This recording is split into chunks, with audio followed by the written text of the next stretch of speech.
Hi, Phil here, Featherweight guy. I wanted to talk to you a little bit about how I strip and prepare a machine for a repaint.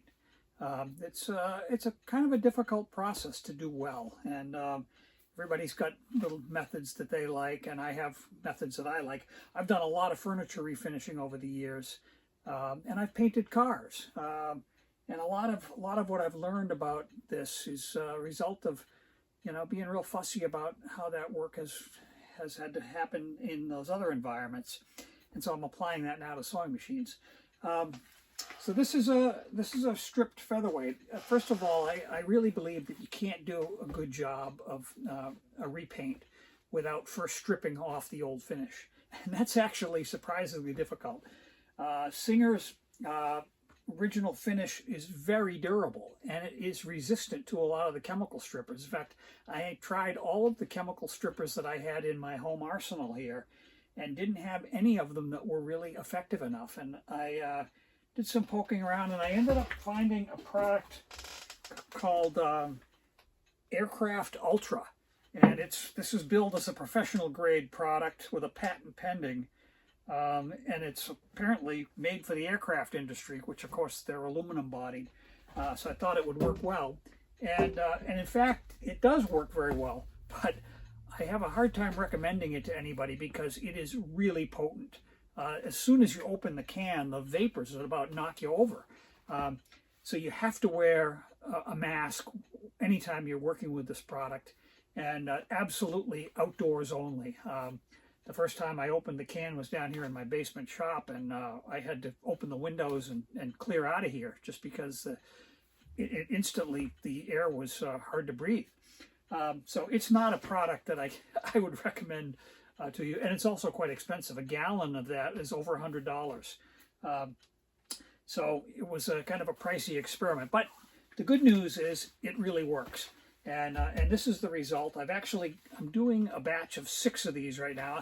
For me, it's more efficient to do things in batches. So I had 6 of the featherweights that were in my queue for restoration.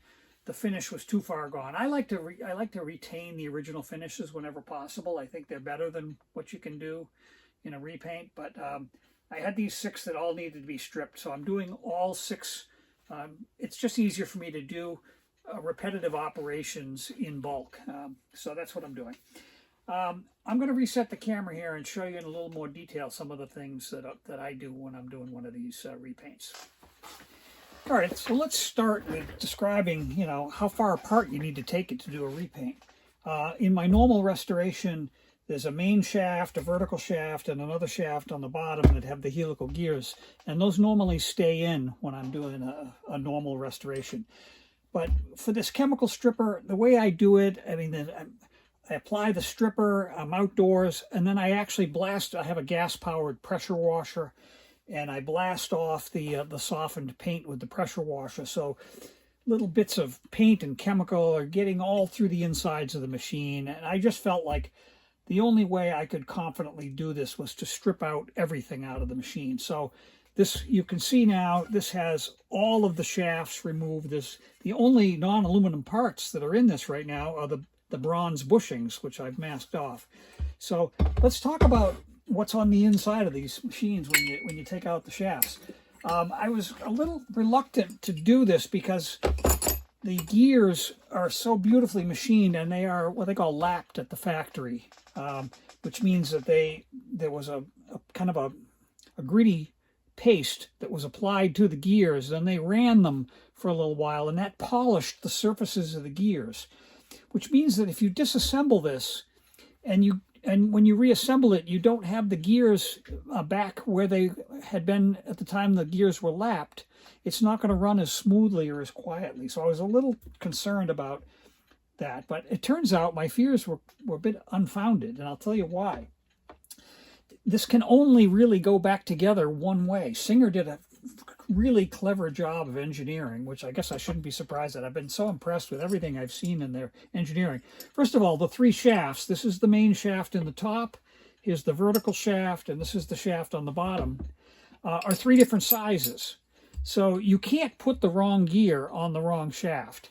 And there are 4 gears, two of them are the same size, but they have different size holes in them. So you can't mix them up. It would be impossible to put the wrong gear in the wrong place.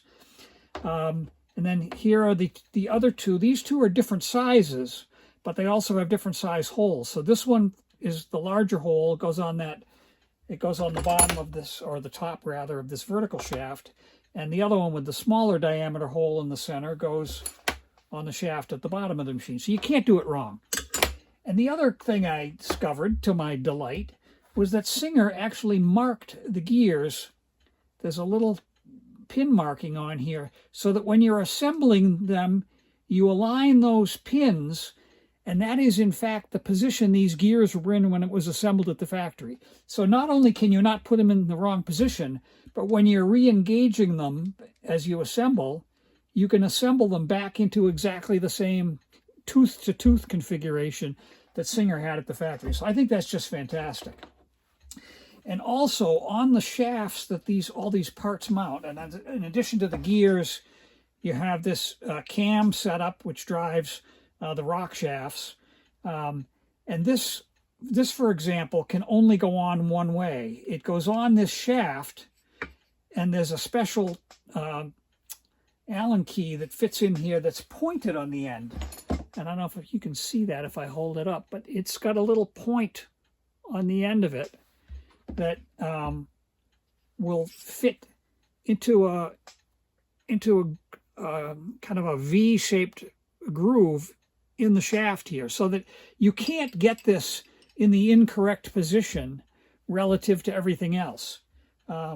So it's really a wonderful setup. And in addition to that, on the bottom shaft, there's this cam-shaped piece, which is actually a counterbalance, so that the thing won't vibrate, because the hook assembly has metal that's not evenly distributed around it. There's more metal on one side of it than the other. So to counteract that, this balance cam is on there.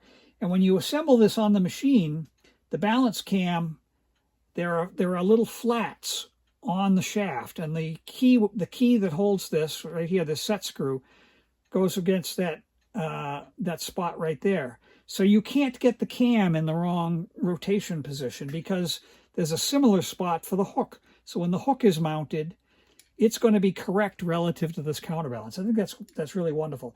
And also, there is a ring engraved in the shaft for the position left to right. So you slide this on right to the point of that ring and the flat on the shaft, and you tighten it up, and now this is in exactly the right position. So all of that engineering is typical of Singer, and it makes it so easy. I'm really delighted that I now have no fear of taking one of these all the way apart, because it's going to go back together perfectly. The teeth are all going to be back in exactly the same position, and it's going to run just as smoothly after I'm done as before I took it apart. So I'm really happy about that. And plus, having it all the way apart means I'm able to do a really nice job cleaning up the gears and polishing every one of the shafts. So everything is going to be nice and smooth and low friction when we go back together. All right, so here's the machine. You can see I've done some masking here. I've masked the bushings. Any place where paint doesn't belong, it's much easier to prevent the paint from going there in the first place than have to remove it later. So spots like this is where that nut with the three-prong washer goes, that the stitch length regulator rides against. And the way I do that is I put a piece of masking tape over the hole, and then I use this eraser on the pencil here to push that into the corner, and then I can take an X-Acto knife and kind of trim around and take out the waste. So I'm kind of fussy about how I mask. You can see like where the tension assembly goes on here. There's some tricky masking there. Again, I've applied the tape, and then I've used an X-Acto knife very carefully to trim around the edges. You know, where the bed extension hinges are, you don't want paint buildup in there, because then the bed won't tilt smoothly. Anywhere there's a bushing I've covered. Got to cover the place where the throat plate goes, so it doesn't have paint buildup under it. And even like paint will get into my nicely cleaned out nose area, so I don't want any overspray going in there, so I would put a piece of tape on the back side there. So this is the kind of work that it takes to get it ready to prime. Let me show you the other parts here. Here's a bed extension. These have already got primer on them. I didn't think to do the camera work until I'd already primed these parts here. But again, I've applied masking tape to this inner area, which corresponds to this spot. And I discovered that these old-fashioned thumbtacks, which we had a box of at home, you've seen these, you used to use to put things on your bulletin board. Well, these happen to be the same size as the hole where the screw goes. So, and they're kind of a tight fit, so I kind of can tap one of these into the holes, and they'll stay. And that will prevent paint from getting into that spot. So I'm kind of delighted to find something I had on hand that I can use to mask those. Here's the two halves of the motor case. You can see I've got, I use these silicone plugs to plug the bushings so we don't get paint in the bushing. The rest of this all can have primer. Another thing I do is where the grease wicks go, there's a cap that presses in here. And I've learned that with these small engineer's pliers, this is the PZ57 engineer's pliers that have a nice curved and serrated thing on the end, and I can grab that cap that holds in the grease wick and the grease wick spring and squeeze and twist it, and it'll come out without damaging the cap. And that makes it much easier to replace the grease wick and the grease wick spring, and also to clean out this cavity, because when you push the things out through the bronze bushing, which is kind of the typical way it's done, you don't really have a good way to clean out the inside of this cavity. And so by taking that cap out, you can do that. All right, so that's the halves of the motor. Of course, the light. And I've already now taken and sprayed silver paint on the inside here. I will mask that off before I put any color on here. The hand wheel. This is a 1936 machine, so it has chrome rim on the hand wheel. And so I've masked that chrome rim and again trimmed it with my X-Acto knife. Also covered over both sides of the bore and trimmed that with an X-Acto knife. Of course, the cap that goes on top with the spool pin, I've masked the spool pin, but that's ready to go. This is the bobbin winder body. And, that's what it looks like this. When they're on the machine, and a lot of people leave this assembled and mask off the chrome parts. I decided that wasn't going to allow me to do as good a job as I wanted. So what I discovered is this bobbin wheel is pressed onto this arbor, and to get that off, I simply put this into my little machinist's vise and take the right size punch and tap that with a hammer, and that shaft will then come out, and so I'll have this wheel I'll be able to press it back on afterwards, and then the body of the of the bobbin winder assembly is then can be stripped and painted a little more easily. Again, I've masked off all the places where it's bare metal, where covering the shaft holes and so forth. So that can be properly painted. And the last piece is this part that mounts right down here for the bobbin winder tension spring. And this is the bracket that holds that. So, this was black originally. And depending on what color the machine ends up, this might not look so good to have a black part sitting on there. So I decided I would strip that as well. So there's a number of small pieces here to do when you're going to paint one of these machines. And so that's the process. What I'm going to do next is, now that I've been handling this with my bare hands, I probably should have had gloves on. You get oils from your hands into the aluminum. So I have to now degrease this So I'm going to take acetone on a rag and wipe this down to get the any residual oils from my fingers out of there. And then I'll be priming it with a self-etching primer. When you going to paint aluminum, bare aluminum, you really need to use a self-etching primer. It bonds very, very well to the bare aluminum, and then and that primer gives you the base you need to get a good top coat. The process I use is I do a minimum of 3 coats of the paint, sometimes more.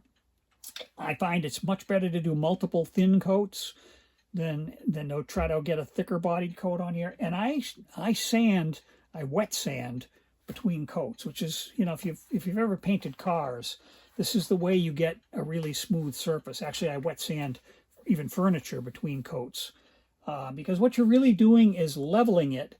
The paint will fill the low spots, and you're sanding off the high spots so that you can get really, after several coats with wet sanding in between, you're able to get that glass smooth surface that you want. And that's what I'm striving to do. After the color is all on, then the decals can go on. And one of the things that, when I made a comment earlier that the repaint is not as good as what Singer did from the factory, one of the reasons is the decals. What we're using today are what's called a water slide decal.